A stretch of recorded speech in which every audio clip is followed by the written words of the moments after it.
daughter-in-law and Doug's wife. And so we've come together. It is fitting and right that we come together, for a human life is sacred. And so is eternity. In these precious moments on this beautiful autumn day, we have come together to remember and celebrate the remarkable life of Owen Anderson. We gather to remember him as he was long ago and as he was just recently. To remember him in times of strength, in times of need, to remember the moments of happiness and the moments of sadness. To remember him as he was, no more, no less. In our remembering, we celebrate not only who he was, but what his life will always be. We come also to mourn the silent spaces once filled with his wisdom, speculative, and selfless style. To mourn the loss of his physical being. We join here to invite his presence with us and to honor his life. Each of you have your own memories, for he was not the same person to any one of you or us. My hope is that you will help and care for one another as we navigate the transition of his passing. He leaves a legacy of spirit that serves as a model for all the lives he touched. Next is a reading, The Peace of Autumn.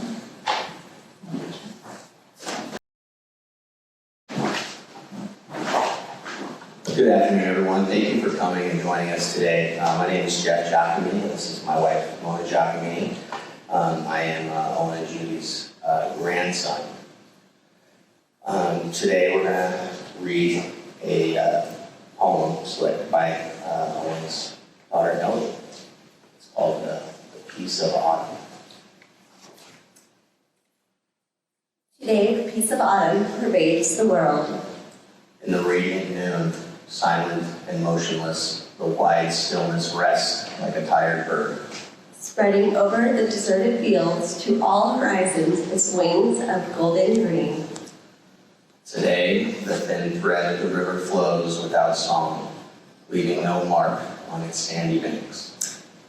The many distant villages bask in the sun with eyes closed in idle and languid slumber. In the stillness I hear in every blade of grass. In every speck of dust, in every part of my own body, in the visible and invisible worlds. In the planets, the sun, and the stars, the joyous dance of the atoms through endless time. Thank you.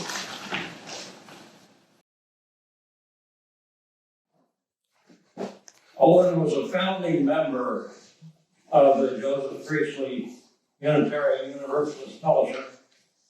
When Judy and Owen arrived here in 1960, with 4 of their 5 kids, they quickly found a small group of families with some other young children, all trying to provide a liberal religious perspective through the church of the larger fellowship of the Unitarian Universalist Association.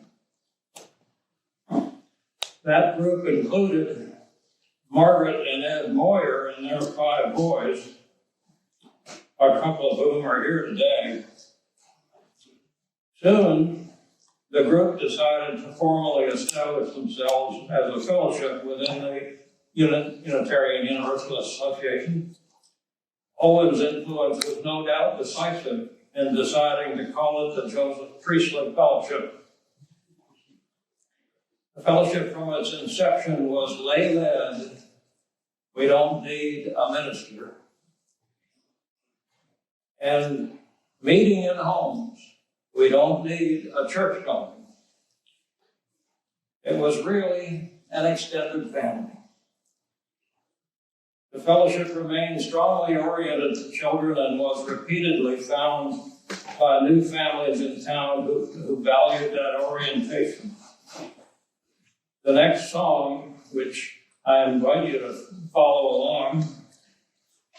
Magic Penny was sung at least once a month for 30 years. All of the Anderson and Moyer children, now 50 or more years later, know it by heart.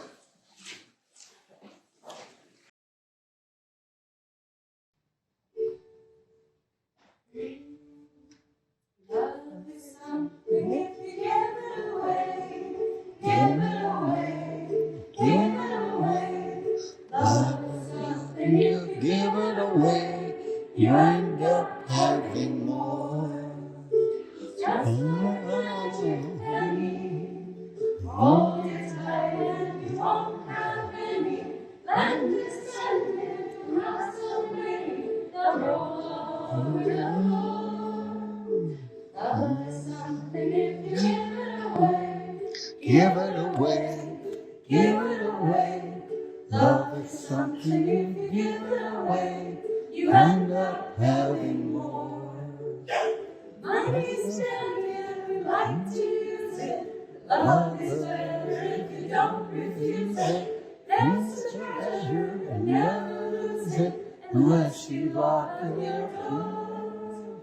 Love is something if you give it away, give it away, give it away. Love is something if you give it away, you end up having more. So let's go dance till the break of day. If there's a piper, we can pay. Love is something if you give it away, you end up having more.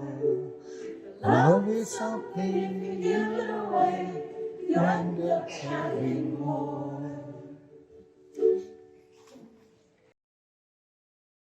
Okay. I'm grateful now for the memories of my father, Owen Thomas Anderson. I'm grateful for the time we had together and for the connection that he made.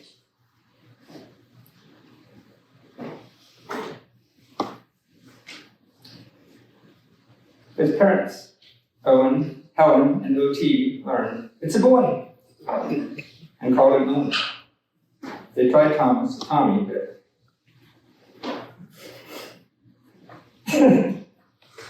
by the time his little sister could talk, hang on a minute. By the time his little sister could talk, it was Toby. And that's how it was known to both sisters, Jancy and his big sister Joyce. And to all their kids, my cousins, he was and shall be. As Uncle Toby. And we're very grateful to have somebody here. But by the time he left home, he introduced himself as Owen.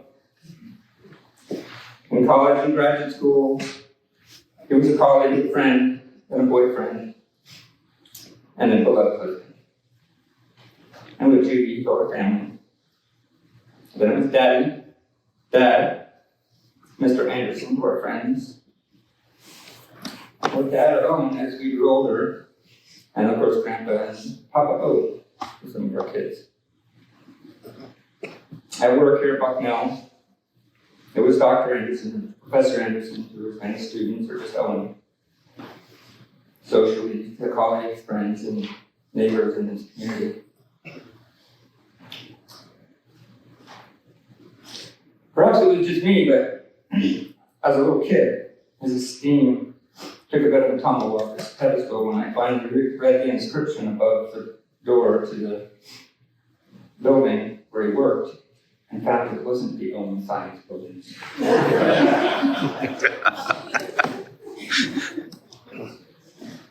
From our trips to see family and friends around the country to Bucknell Community and the Unitarian Universal Fellowship, here we forged bonds of community for which I'm forever grateful. Indeed, for the support we knew growing up, but also for the example to follow as we moved away. Thank you to all those here who could be here to show this time with us. But thanks. also must go to those who have gone before. We remember them now as well.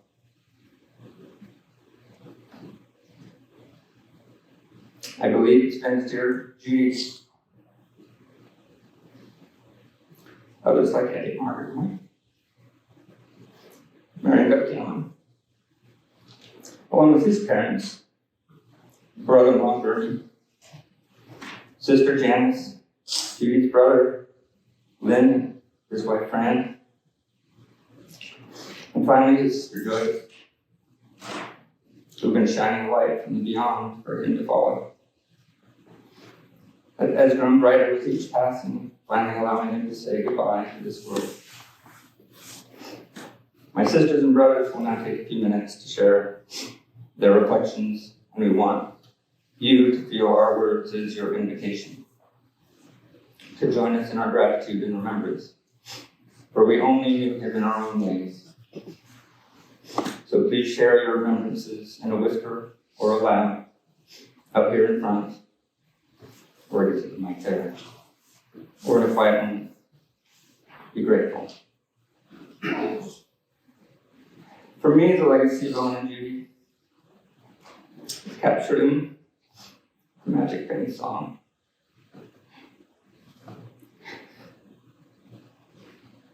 For their love never was tight, never contained, it flew over us and rolled on to people and places from which we barely knew. Hey, you're up now.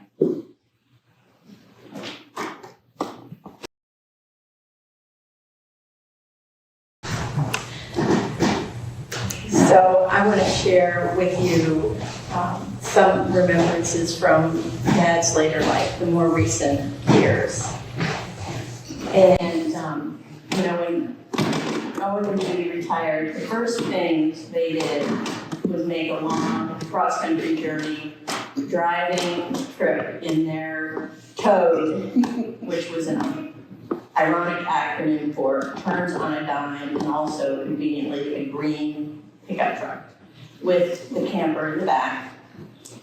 They were inveterate travelers, crossing the country many times, visiting all corners of this amazing country and their far-flung family and friends. They traveled the world too, making trips to Norway, Europe, India, Africa, Turkey. And did you know, the first time they met my wonderful husband, Doug Temple, which in the rest of my remarks, when I say Doug, that's who I'm talking about. Was when they returned from their New Zealand and Australia trip. Somehow I had their car and we drove down to pick them up at the Pittsburgh airport. What a lot of planning and detail went into all those trips. We weren't really sure if it was Mom or Dad who did all the planning, but I guess it probably was a joint effort, as were so many things in their life together. Dad always sent us a detailed itinerary before the trip, kept a log, all the pictures they took, and made daily journals of their travels, which then he would send and share with us on their return. With Mom's illness and death 13 years ago was a sudden interruption in the plan for their golden years. When she died, it left a terrible hole in his heart. I have to take a moment here.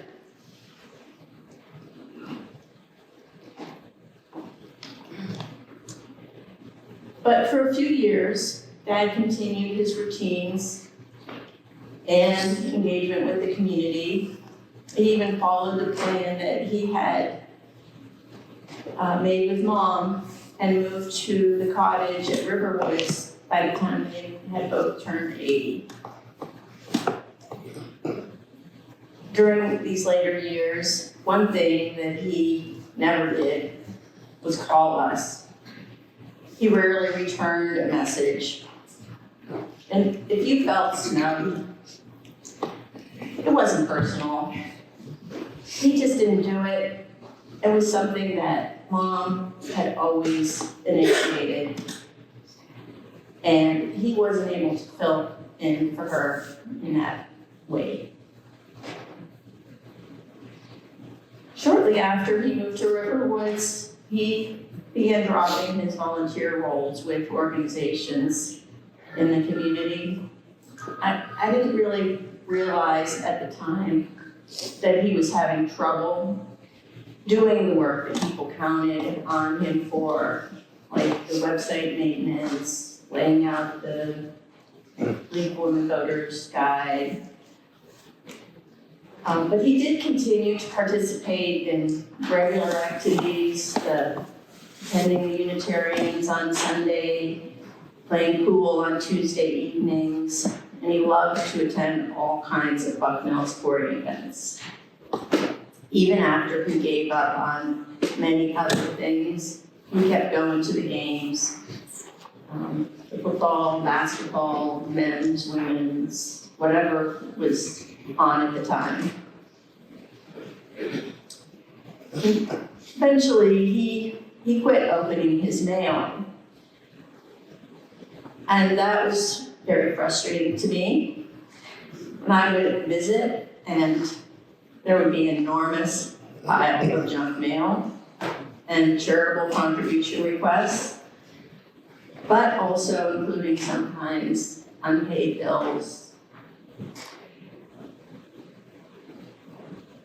Then he did start missing his weekly events, or would show up late if somebody called to remind him. And then he started to not show up even after that reminder call. He lost his will to follow through on his intentions. I know during this time, some people did feel hurt by his withdrawal, but I think it was his ability to engage and follow through that declined. He did still love and cared about all of us. Of course, the pandemic made everything worse. He continued to decline, and then he came to Pittsburgh for Thanksgiving in 2020. He fell at my house and broke his leg. His leg healed pretty well within a month or two with therapy, but the trauma was a big setback for him cognitively. He moved to an assisted living facility in Pittsburgh, very close to my home, and he settled in there. We were sorry to move him away from the wonderful community and support he had here in Lewisburg, but his gentle manners and his thoughtful attention were assets to his community and mythology as well. He didn't talk much, but he did listen and was cheerful. He was well liked by the staff and the residents there, and he was content. He was ready to let others handle all the details. When Dad came to live in Pittsburgh during the last few years of his long life, it wasn't by design, but it gave Doug and me the opportunity, the privilege, to care for him in the way he needed it, and when he needed it, as he has always done for me, for my siblings, our mom, and the community that he was part of, and other family members. These past few years have been bittersweet ones for Dad and for our family, but they are part of his life story. I just wanted to share this with you, these recent memories that Doug and I share with Dad, and to put them into some perspective in the scope of his long life. And I just wanted to say that his life was long, but he was born in 1931. Not.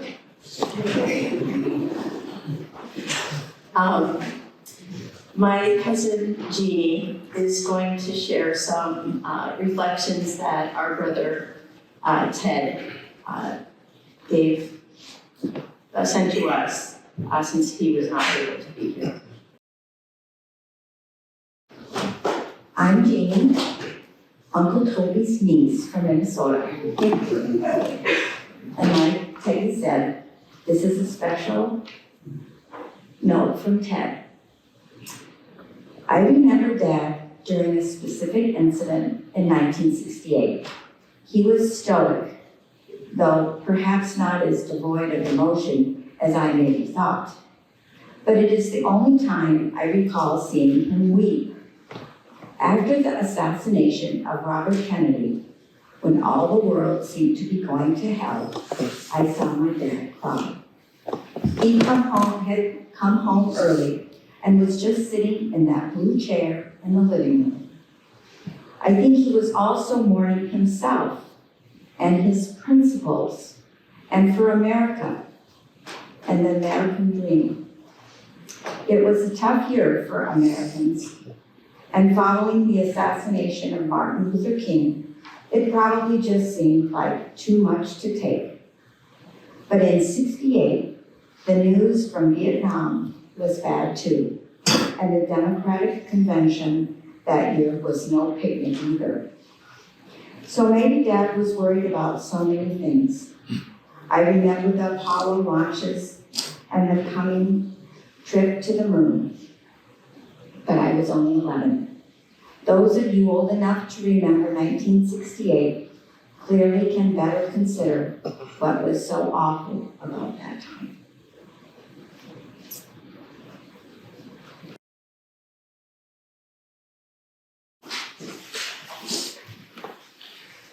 Thank you all for coming. I'm Ellie, the fourth. Fourth of the five. I'm going to share some earlier memories and connect to kind of a big idea, I think, what was at the center of who Dad was in the world. Maybe I was 5 or 6, and it was early spring. I was impatient for that first warm day when I could run in the grass barefoot. So I asked Dad, when can I go outside with no shoes on? Because he would know these things. And he said, when the oak tree's leaves are as big as squirrels' ears. Well, then I needed to know which one are the oak trees. Was the pin oak in the side yard? And how big are squirrels' ears? And why did the oak tree leaves come out last? This is just one example of many memories of my father, some of the very earliest and some of the most recent, when we were observing, learning from, and enjoying nature together. Often they were on walks and hikes, sometimes with a family member or friends, usually with a dog or 2 or more. Sometimes it was just standing together and noticing, or just looking out the window. In all of these times from my earliest days, Owen always modeled quiet but deep observation and focused attention to his surroundings. This way in being of the world is something that is now an essential part of me, a gift for which I will forever be grateful. But Dad was also a scientist, so mere observation was not enough. He needed to collect data. So he had a lifetime practice of recording his observations. He had journals, recycled graphing notebooks, full of observations, statistics, and graphs. And of course, he was an avid photographer. Many of these practices are now part of me as well.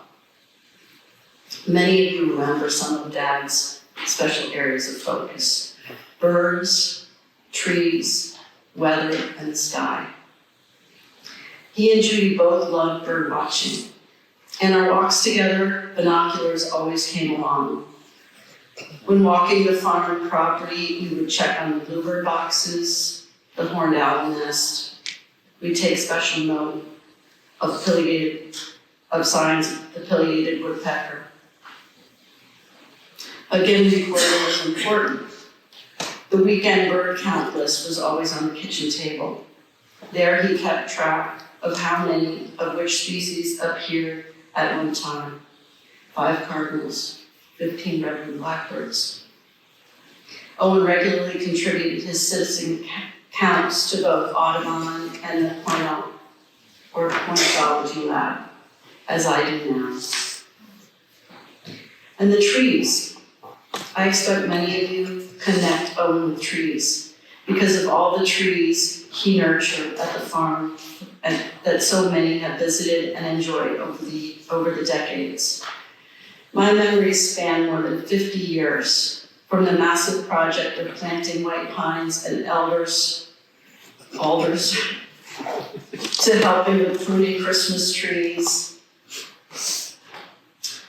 to tending and monitoring the growth of the walnuts, to talking about the best wood for firewood and woodworking projects.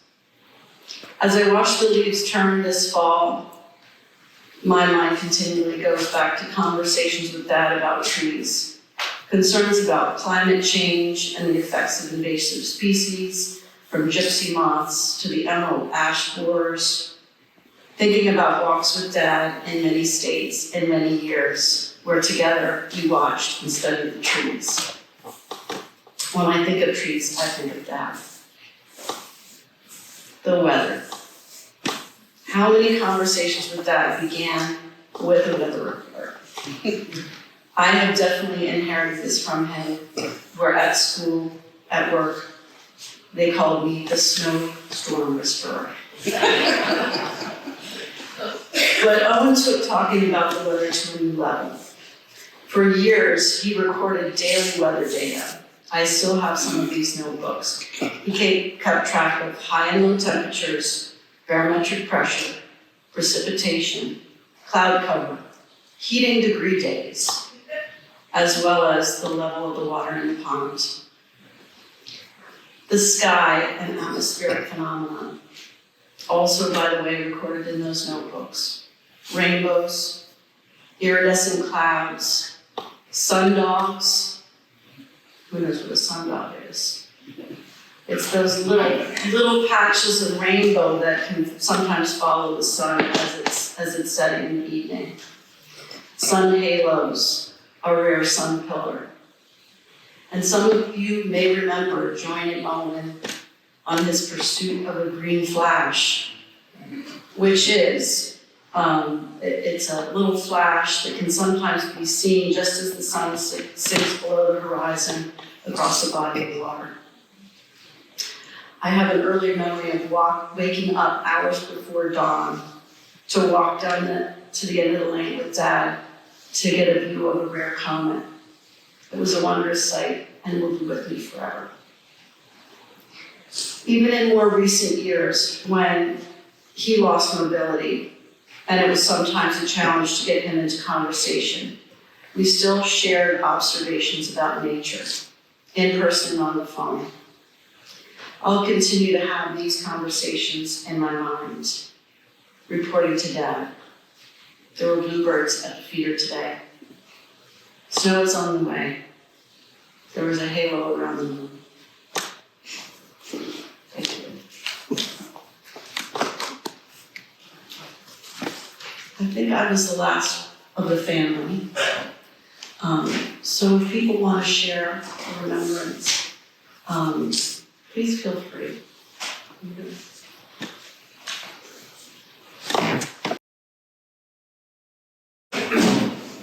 So I'm Caitlin Anderson from California, and my mom was Owen's younger sister.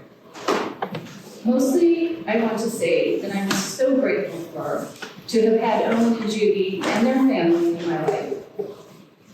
My brother Robert and I were lucky to have had both uncles and aunts that made the effort to bring our families together at holidays and reunions and stay involved in our lives across the country, even as we grew and had families of our own. When I think of Owen, I think of his laugh. It's kind of a cackle a little bit.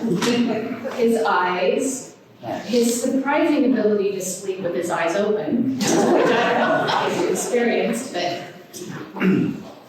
bringing their corgis on trips to California, so that when it came time for us to get a dog, it had to be a corgi. Trying to capture the green flash across the Pacific Ocean. Lessa and the Christmas Miracle, his intense interest in everything, and how much our family and my kids loved him.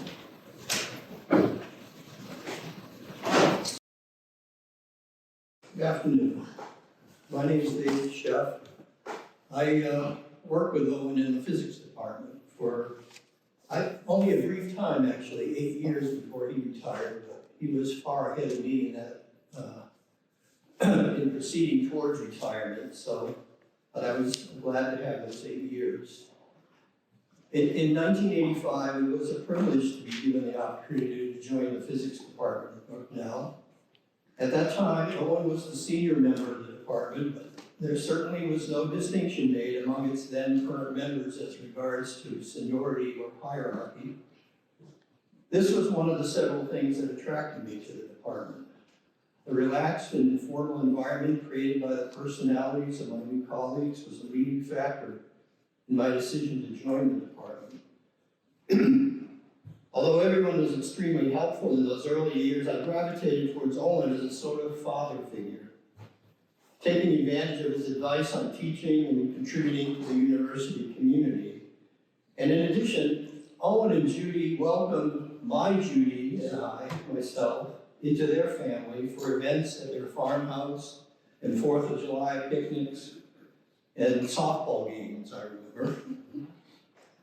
I remember when we first stood up in the Zephyr, Owen would count on me as a substitute on his bowling team at the old Nippenberg lanes. This was always a challenge on a late Sunday night evening before an early Monday morning class, but it gave us a sense of belonging. Owen posed somewhat of a challenge to me, as I am sure that I was for him. You see, Owen was very good at testing you when you didn't even know you were being tested. I recall at the conclusion of a conversation we were having in his office, he pointed to a small piece of equipment on his bookshelf. And he asked me if I knew what it was. Now, you have to understand that the way he did this was such that he felt that you were helping him solve a mystery. So I offered a suggestion as to what I thought it might be, at which he paused, followed by his characteristic,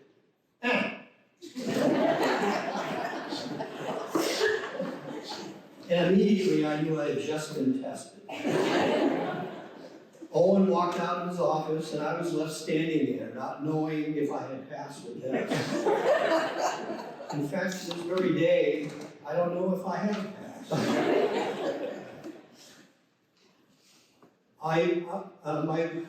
My wife Judy just reminded me of another story which I think fits in here. I'm sorry if I take up too much time. But during our many conversations about various things, I remember him telling me a story about how he was complaining. We were walking through campus and he was complaining to me about how many squirrels he had on his property. And how he was trapping them and decided that, well, what better place for them to be is to be at the Bucknell campus. So he would trap them, bring them out to Bucknell. I don't know, at some point later I was talking to one of the facilities people there and they were saying, you know, there's a lot of squirrels in there. And I said, well, what are you doing with them? I said, oh, well, we trap them and we take them out to Vicksburg. So I can imagine this, squirrel in the morning saying, All right, honey, I'm gonna catch the 6 o'clock. I'll see you back at 3.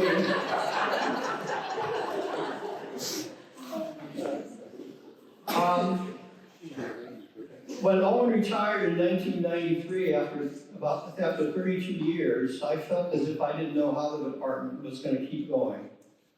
I had worked with Owen for only 8 of those years, and that was too short a time. I learned a lot from Owen during that time, and I'm not talking about physics and pedagogy.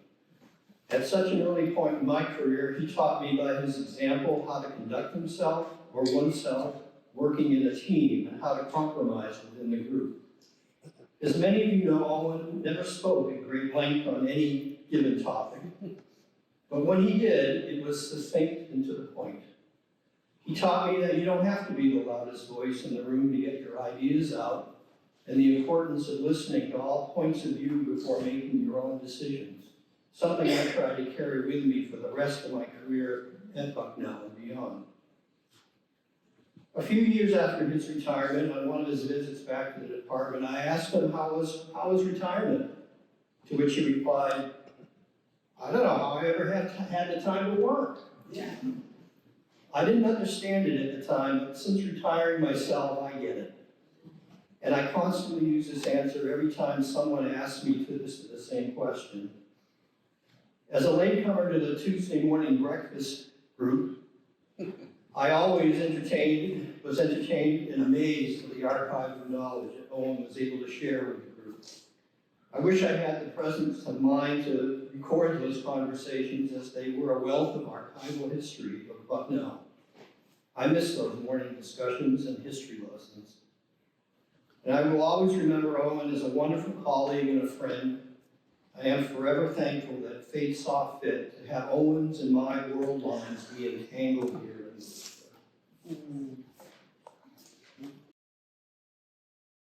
I want you to represent the liberal point of view. What in the world does politics have to do with campus committees? I was naive. And I didn't have the heart to tell him that at that time I was a registered Republican. I just want to add that Joanne and I are now the proud possessors of the sundial that Owen left behind at Rickles.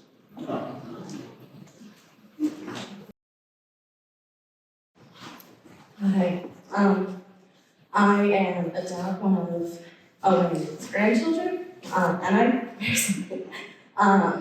because I think when I was asked, I didn't know if I had much to say, because I think a lot of my memories of him are the ones described by my Peggy. But I realized I do have a lot of memories. I think when I was very young, going to Pennsylvania was like going to this magical place in the world, because the house was so beautiful, and I remember exploring the woods, and of course it was great to eat cheese and restorative beverage every night. But another one of the best memories was getting up early and going and sitting in bed with my Papa O and Grandma Judy and having them tell me all about the world and the things they knew and their travels. And I also remember that they always just did so much and had so many people in their lives, like going and visiting their neighbors, the Martins, and I don't know, the Weavers, the every Unitarians, and I think I haven't realized until recently how much that has affected me, and that not everyone grew up around people who live so fully and are so connected with so many people and so connected with the earth. And I know that has affected me a lot, and I think that's why I've gone into environmental science and community organizing, and I know that I want to live a life like that, and that I learned that from a very young age when I didn't even know I was learning anything, just by being around them and part of the family. And I hope to live a life like that and believe in the importance and goodness of that legacy. And I know a lot of Owen's legacy is yet to come because it lives in us. Thank you.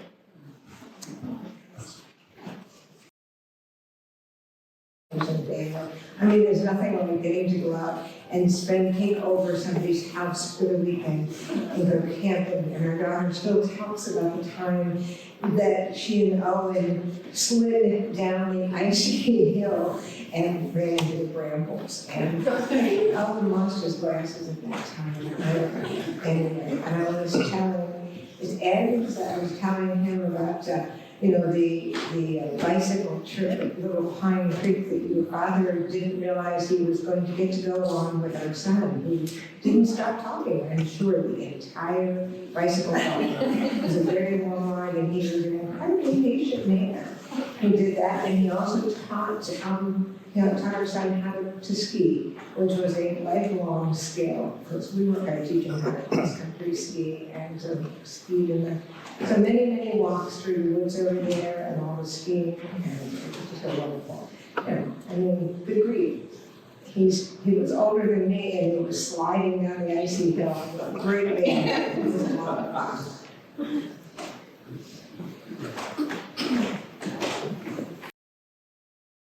Giacomi. I'm going to kind of stand up here for my sister who couldn't be here today, Julie.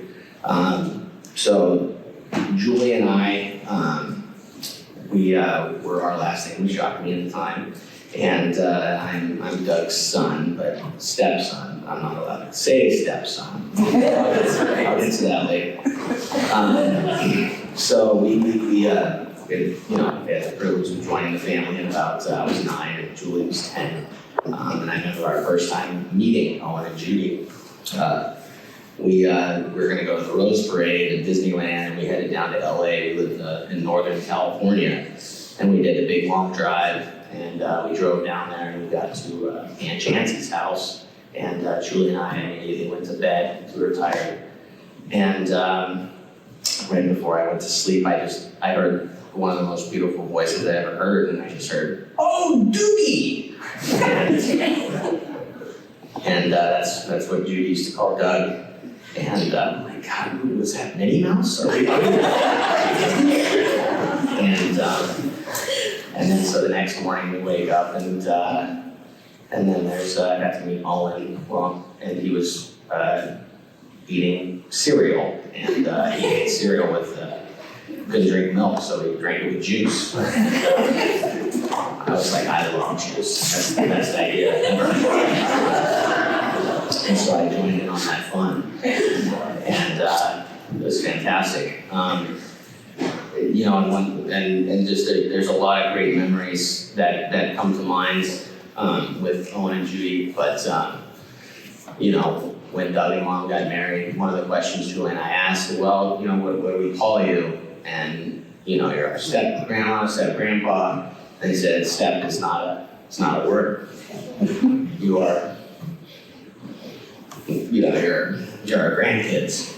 And you call me Grandma Judy, and that's Papa O, and that's the deal. And just the embracement, the entire family, just all the siblings we got to spend time with,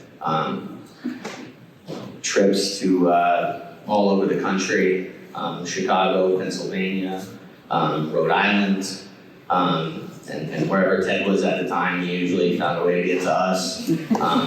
I got to meet my genius cousin, whose name is Noah, who he could read at 4 years old. He was just reading at like a 12th grade reading level, and I would constantly challenge him.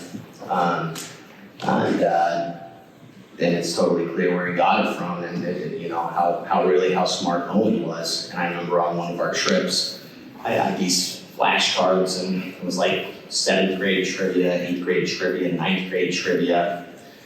And I said, all right, we'll see how smart you are. The patience of this man to let me just accost him with question after question. And he answered every single one right, and I was just was like, this is the smartest man in the world. Like, hands down. I've never been around someone like that. But we really can't, my sister and I can't, really describe how fortunate we were to grow up in with just such a loving family who embraced us. We've never felt that we were stepped. We've always felt that we were part of the family from minute one.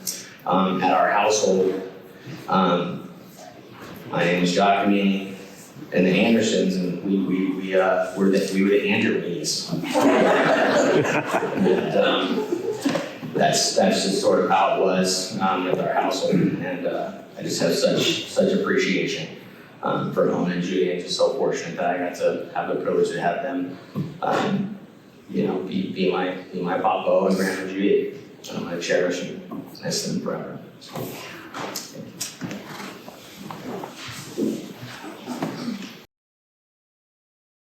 I'm Alan Yaley. My dad is Judy's sibling. So Judy and Owen and my parents ran into Bluefield on various travel, and I was looking through pictures trying to find them. I mean, they went to Malta, they went to, I think they may have done the Australia, New Zealand trip. I know my parents went there. And I was looking for pictures, and there was these great pictures of Judy and my parents randomly. And then I kind of looked through and I'm like, wow, there's no pictures of Owen. And then I finally find a picture of Owen, and it's this kind of ugly picture. I'm like, I don't really want to share this. Like, Owen was such a good photographer. It's like, oh, here's all these great pictures.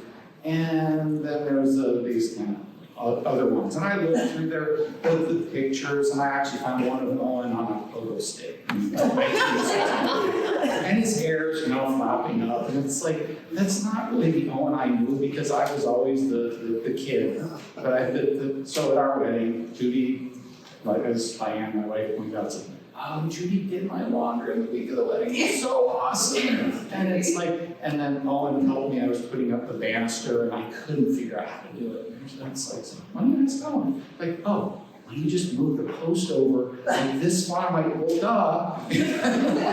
And it's like at their house, and he would, those tests. And one of them was, I'm an engineer, and so oh, so you put a sprinkler underwater. Does it, one of those toilet sprinklers, does it still move? And, it's that test of, okay, why? And what does it do? So, the trips that they came through Denver with the corgis, and they're at the camper, they'd always stop on their way to visit the Californians. And, it's just, it's like he was just part of it. It's like, oh, these are all these memories, but he was just kind of part of that, the Judy and Owen when they came and talked, or came and visited.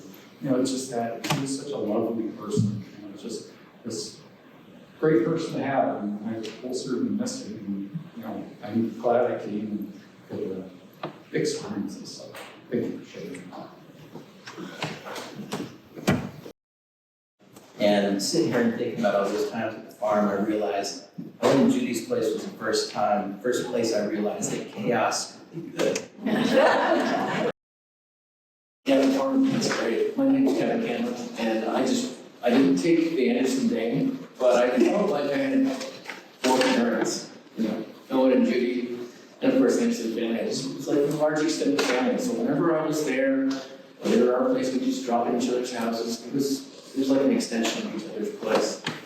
And that's the sharing. I didn't know the magic penny song, at least I had recently heard it. So I think that's what I experienced, and that's what I embraced, and I hope I can hear that for. Thank you. Box. Yeah. And that seemed to be every time. That was one of our barometers that always came up. And Acacia was 7 years old, and her and Owen had a unique bond because the 7-year-old was real inquisitive, and they hit it off uniquely good. And it's just the bread box kind of sticks with me. And I think the bread box may make turkeys in it, or no, that wasn't it. So anyways, I'm not sure. How many of you have spotted the typo in the program? Oh, good. Right on the front page, it says he was 102 years old. He was old, but not that old. He was actually born in 1931, not 1921. How many times did this program pass around among the various Andersons and me and the printer? But I don't think I can blame the printer. So I'm sorry about that, but anyway, the record has been corrected. I wrote a poem for Owen. It only reflects a thin sliver of who he was, but I'm going to read it now. Titled Owen. I studied optics, light, how things look. Judy, tiny girl from Milwaukee, looked good. She talked, and I didn't much. She was an artesian well, I drank. What she saw in me, I don't know. Lincoln-esque, she said. We had an easy chair that let me be the Lincoln of the memorial. We chose a farmhouse in Pennsylvania, raised 5 kids, 5 ways to be successful. We helped with Eddie and Margaret, found the Unitarian Fellowship. I thought it should be named for Joseph Priestley, so it was. It was our light. Once, I said, Unitarians believe in at most one God. That's light enough to see. Good afternoon. I'm Judy from Minnesota, and I'm Owen's oldest niece. I always call him Joey, because my mom Joyce, his oldest sister, gave him that name when he was born. Oh. Because she couldn't say Owen Thomas. Toby was close enough. I have been asked to read the poem by Mary Oliver, In Blackwater Woods. Look, the trees are turning their own bodies into pillars of light, are giving off the rich fragrance of cinnamon and fulfillment. The long tapers of cattails are bursting and floating away over the blue shoulders of the ponds. And every pond, no matter what its name is nameless now. Every year, everything I have learned in my lifetime leads back to this.